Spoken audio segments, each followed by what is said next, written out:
दोस्तों, आपका अपना channel study point by NK Yadav में आप लोग का तहे दिल से स्वागत है।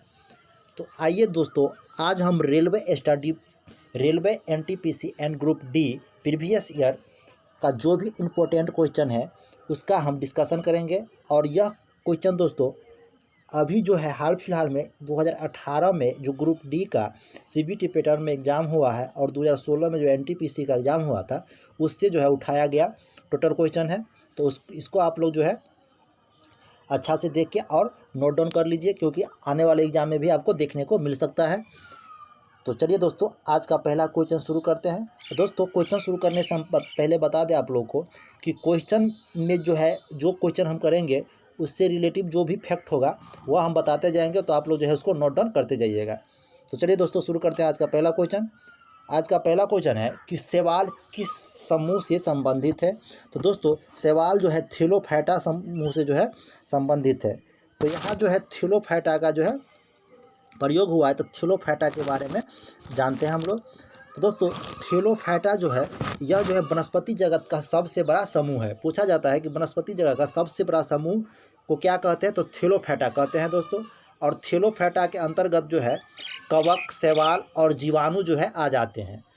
दोस्तों, यहाँ में बार बार क्वेश्चन पूछे जाते हैं कि कवक का अध्ययन को क्या कहते हैं। दोस्तों, कवक का अध्ययन का जो है माइकोलॉजी कहते हैं और शैवाल का अध्ययन का जो है फाइकोलॉजी कहते हैं और जीवाणु का अध्ययन को जो है यानी बैक्टीरियोलॉजी कहते हैं। तो यह जो है आप पॉइंट याद रखिए, इंपॉर्टेंट पॉइंट जो भी था आप बता दिए, मतलब थैलोफाइटा के अंतर्गत। और दोस्तों देखिए, थैलोफाइटा के बाद जो है एक आता है ब्रायोफाइटा और एक आता है टेरिडोफाइटा। तो दोस्तों, ब्रायोफाइटा जो है इसमें जो है संवहन ऊतक जो है होता है, जाइलम और फ्लोएम का जो है पूर्णतः अभाव पाया जाता है। इसमें संवहन ऊतक और जाइलम और फ्लोएम जो है ब्रायोफाइटा में नहीं पाया जाता है। और इसे जो है वनस्पति जगत का जो है एम्फीबिया वर्ग भी कहते हैं। क्वेश्चन पूछा जाता है कि यानी वनस्पति जगत का एम्फीबिया वर्ग किसे कहते हैं, तो ब्रायोफाइटा का जो है उसको हम क्या कहते हैं, वनस्पति जगत का एम्फीबिया वर्ग कहते हैं। एक होता है टेरिडोफाइटा। तो दोस्तों, टेरिडोफाइटा के अंतर्गत जो है जितना पुष्पविधि और अपुष्पविधि जो है पौधे आते हैं वह सभी जो है टेरिडोफाइटा के अंतर्गत आ जाता है। तो दोस्तों, इतना आप लोग जो है नोट डाउन कर सकते हैं। तो चलिए अब आगे आज के अगला क्वेश्चन देखते हैं। अगला क्वेश्चन है कि मनुष्य के पाचन तंत्र में उत्सर्जित अम्ल कौन सा होता है। तो मनुष्य का पाचन तंत्र जो होता है उसमें जो है मुख्य रूप से यानी हाइड्रोक्लोरिक अम्ल HCl जो है यह जो है उपस्थित होता है। तो इसको आप लोग याद रखिए, HCl जो है इसमें उपस्थित होता है, जिसे क्या कहते हैं, हाइड्रोक्लोरिक अम्ल। इसे दोस्तों अमाशय यानी अग्रनाशय से जो है कुछ जो है इम्पोर्टेंट जो है आपको जो है पूछा जाता है कि उसका जो है मतलब अग्रनाशय से जो निकलने वाले जो है जो भी अमाशय और अग्रनाशय से जो कुछ जो है मतलब जो है एंजाइम होता है उसको पूछा जाता है। जैसे पेप्सिन और रेरिन के बारे में पूछा जाता है। तो यह जो है अमाशय से जो है निकलने वाले हार्मोन होते हैं।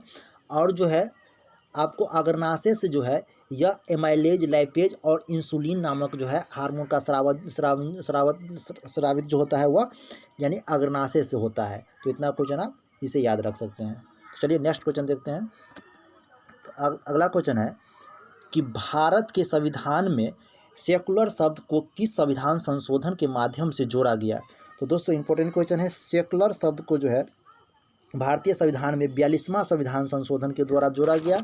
दोस्तों, 42वां संविधान संशोधन जो याद रखिएगा 1976 ईस्वी में जो है 42वां संविधान संशोधन हुआ था। और जो है 42वां संविधान संशोधन से एक और इम्पोर्टेंट क्वेश्चन पूछा जाता है, यानी 42वां संविधान संशोधन के द्वारा ही मौलिक कर्तव्य को भारतीय संविधान में जोड़ा गया। और जो है मौलिक कर्तव्य की संख्या कितना है, अभी 11 है। मौलिक कर्तव्य जो है किस देश के संविधान से लिया गया है, तो यह जो है रूस के संविधान से लिया गया है। और मौलिक कर्तव्य जो है 42वां संविधान संशोधन 1976 के द्वारा जो जोड़ा गया वह जो है किस समिति के द्वारा जोड़ा गया, तो स्वर्ण सरदार जी समिति के द्वारा जो है इसको मतलब भारतीय संविधान में जोड़ा गया। तो इतना क्वेश्चन इसे आप लोग याद रखिए। और एक और इम्पोर्टेंट क्वेश्चन, 42वां संविधान संशोधन को जो है मिनी संविधान के नाम से भी जाना जाता है, यानी लघु संविधान के नाम से भी जाना जाता है किसको, तो यानी 42वां संविधान संशोधन 1976 को। तो इतना क्वेश्चन आप लोग इसे नोट डाउन कर लीजिए, इंपॉर्टेंट क्वेश्चन जो भी था वो आपको बता दिए। चलिए अब आगे क्वेश्चन देखते हैं। अगला क्वेश्चन है कि आवर्त सारणी के समूह में सभी तत्वों की संख्या, सभी तत्वों की क्या यानी समान होती है। तो दोस्तों इसमें जो है संयोजी इलेक्ट्रॉन की संख्या जो होती है वह जो है समान होती है। दोस्तों आवर्त सारणी से जो है अभी ग्रुप डी का जो भी एग्जाम हुआ था, जितना भी, उसमें बहुत ज़्यादा क्वेश्चन देखने को मिला था। तो आवर्त सारणी जो है आप लोग एकदम अच्छा से जो है समझ लीजिए, उसके बाद ही आप लोग जो है एग्जाम में जाइए तो बहुत अच्छा क्वेश्चन बनेगा आपको जो है आवर्त सारणी जो ही इम्पोर्टेंट फैक्ट है आप कहिएगा तो उस पर हम एक वीडियो बनाएंगे आवर्त सारणी पे। जितना भी इम्पोर्टेंट फैक्ट है उसमें हम आपको क्लियर कर देंगे। दोस्तों आवर्त सारणी से पूछा जाता है कि जो है त्रिक नियम किसने दिया था। तो सबसे पहले दोस्तों त्रिक नियम का प्रतिपादन ही किया गया था।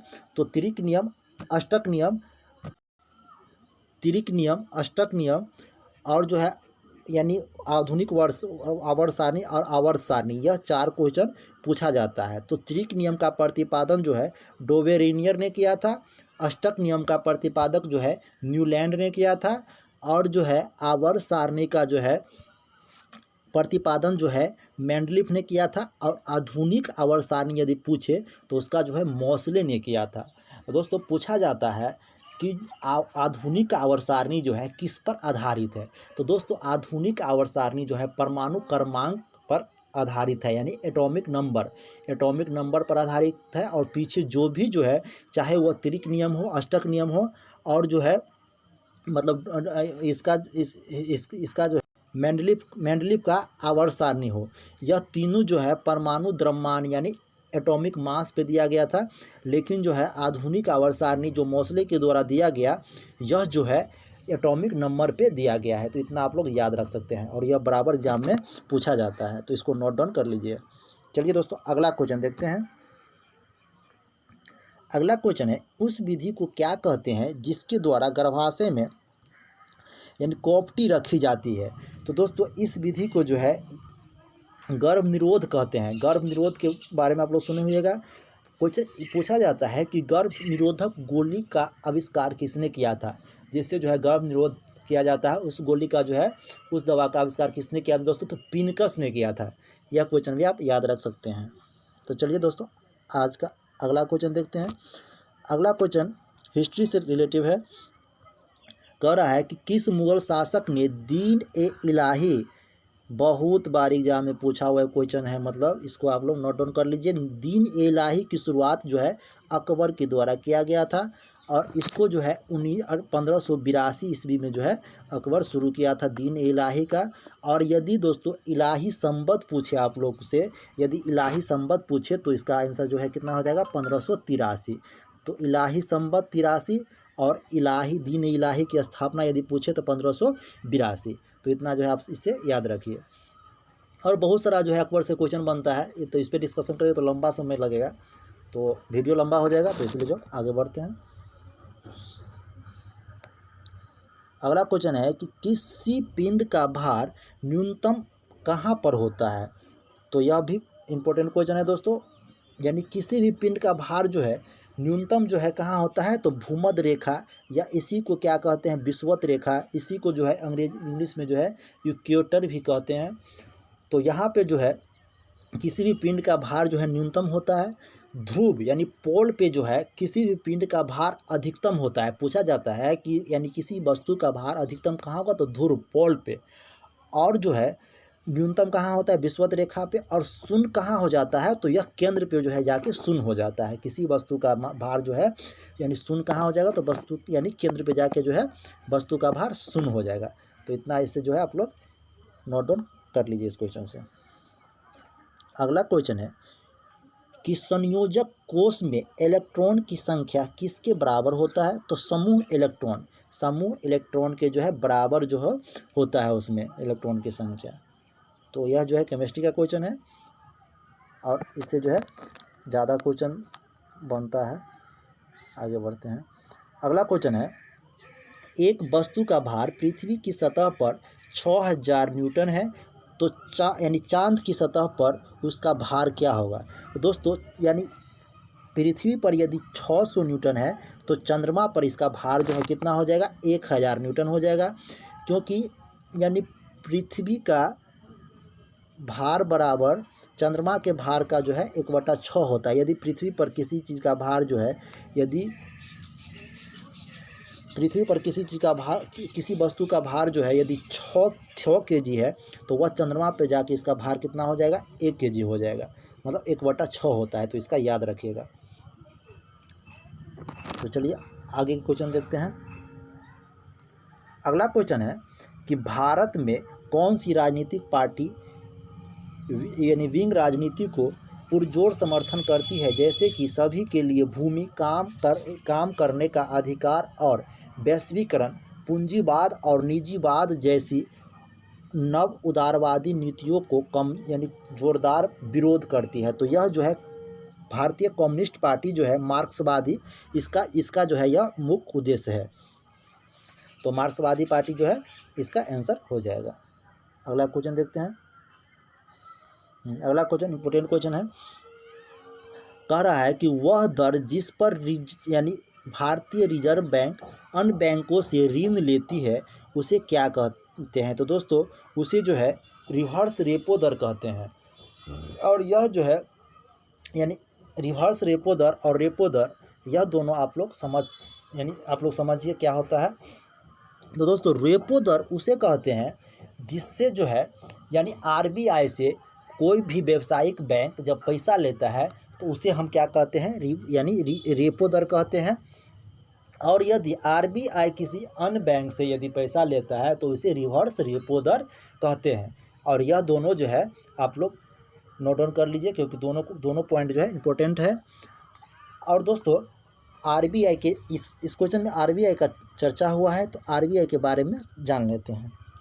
तो दोस्तों आरबीआई की स्थापना जो है 1935 ईस्वी में हुई थी, और जो है उस समय उसका मुख्यालय कोलकाता था। आरबीआई का राष्ट्रीयकरण जो है 1949 ईस्वी में हुई थी, और जो है इसका मुख्यालय जो है अभी वर्तमान में कहाँ है, तो मुंबई है। आरबीआई का मुख्यालय वर्तमान में कहाँ है, तो मुंबई है। और जो जिस समय स्थापना हुई थी उस समय कहाँ था, कोलकाता था। दोस्तों पूछा जाता है कि आरबीआई की स्थापना जो हुई थी किस समिति के द्वारा हुई थी, तो हिल्टन समिति के द्वारा जो है आरबीआई की स्थापना किया गया था।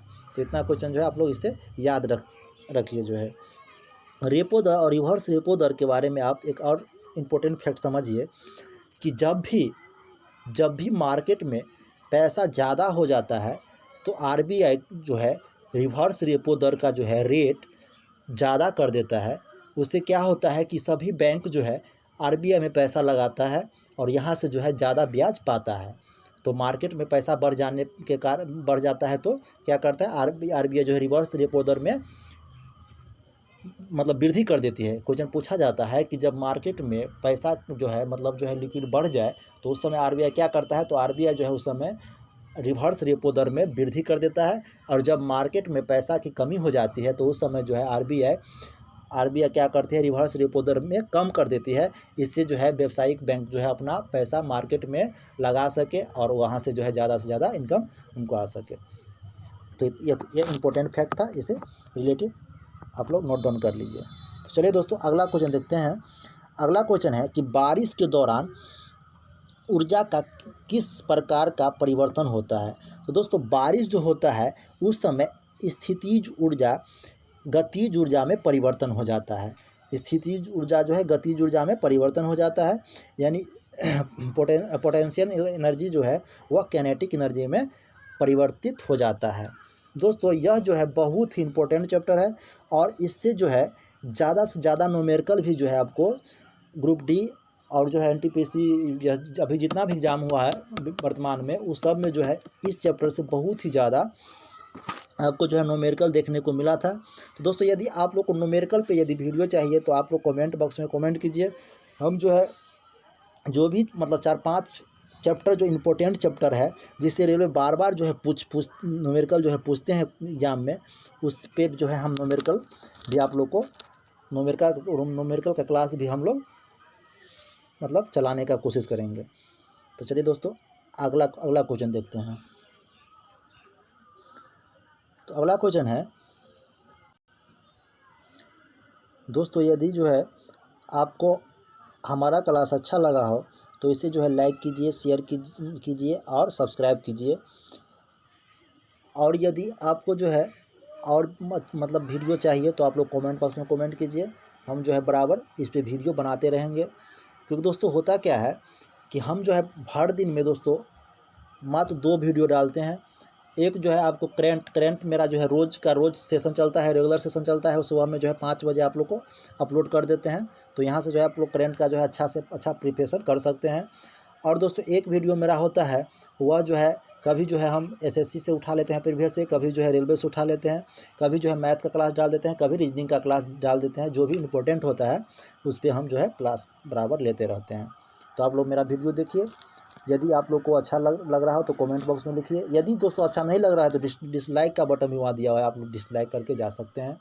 यदि अच्छा लगता है आप लोग को तो कमेंट कीजिए कि सर बहुत अच्छा लगता है, और इसको जो है लाइक कीजिए और सब्सक्राइब कीजिए, अपने दोस्तों के पास शेयर भी कीजिए। चलिए दोस्तों अगला क्वेश्चन है कि कौन कोशिका विभाजन को बढ़ावा देता है। तो दोस्तों कोशिका विभाजन को जो है साइटोकाइनिन जो है बढ़ावा देता है, तो इसको याद रखिए। अगला क्वेश्चन है मनुष्य में निषेचन कहाँ होता है। तो मनुष्य में निषेचन जो है फ्लोपियन ट्यूब के अंदर होता है, इसको याद रखिएगा। मनुष्य में जो है ये निषेचन कहाँ होता है, तो फ्लोपियन ट्यूब के अंदर होता है।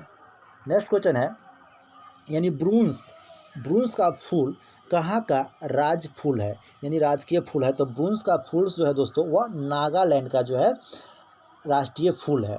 तो ये इसको आप लोग याद रख सकते हैं। अगला क्वेश्चन हमारा है कि मानव शरीर का कौन सा अंग अंडाशय से गर्भाशय तक ले जाता है। अंडाशय से गर्भाशय तक ले जाता है, तो फ्लोपियन ट्यूब जो है अंडाशय से गर्भाशय तक ले जाता है। अगला क्वेश्चन हमारा है कि भारत में हरित क्रांति के अग्रदूत और प्रसिद्ध ऋषि वैज्ञानिक कौन थे। तो दोस्तों यह जो है गुरुचरण सिंह कोलकट थे। गुरुचरण सिंह कोलकट जो है भारत में हरित क्रांति के अग्रदूत और प्रसिद्ध कृषि वैज्ञानिक थे। कृषि वैज्ञानिक यहाँ लगा हुआ है दोस्तों। वैसे हरित क्रांति की बात करते हैं तो हरित क्रांति जो है भारत में हरित क्रांति की शुरुआत जो है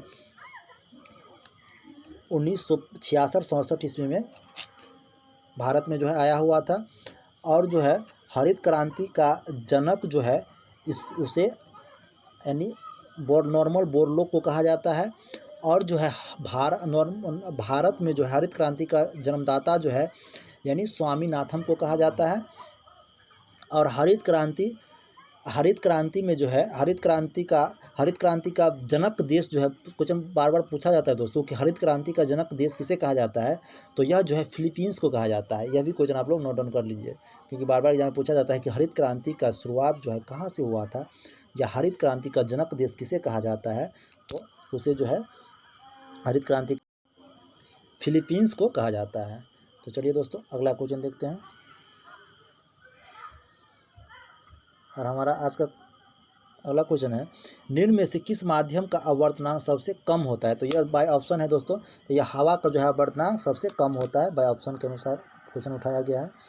अगला क्वेश्चन है कि विद्युत धारा की एसआई मात्रक क्या है। तो दोस्तों विद्युत धारा का जो एसआई मात्रक है वह उसे एम्पियर कहते हैं। और इम्पोर्टेंट क्वेश्चन है, बार बार एग्जाम में पूछा जाता है विद्युत धारा का एसआई मात्रक क्या होता है, यानी एम्पियर होता है। दोस्तों एसआई मात्रा से जो भी जो है इंपॉर्टेंट फैक्ट बनता है उस पर हम अलग से वीडियो बनाएंगे, तो इसको आप लोग देखिएगा। चलिए दोस्तों आज का अगला क्वेश्चन देखते हैं। अगला क्वेश्चन इंडियन प्रीमियम लीग का 10वां संस्करण यानी आईपीएल जो होता है उसका 10वां संस्करण जो है किसने जीता था। तो मुंबई इंडियंस जो है जीता था। और यह जो है किसको हराया था, तो चेन्नई सुपर किंग को हरा के जो है मुंबई इंडियंस जो है यानी 10वां आईपीएल का संस्करण जीता हुआ था। और दोस्तों अभी जो है आईपीएल जो है अभी वर्तमान आईपीएल जो है अभी वर्तमान के लिए अभी 2020 का जो आईपीएल होने वाला था वह अभी जो है हाल फिलहाल में कोरोना वायरस को देखते हुए कैंसिल कर दिया है। और आगे देखिए नवंबर दिसंबर में होने की संभावना उसका है।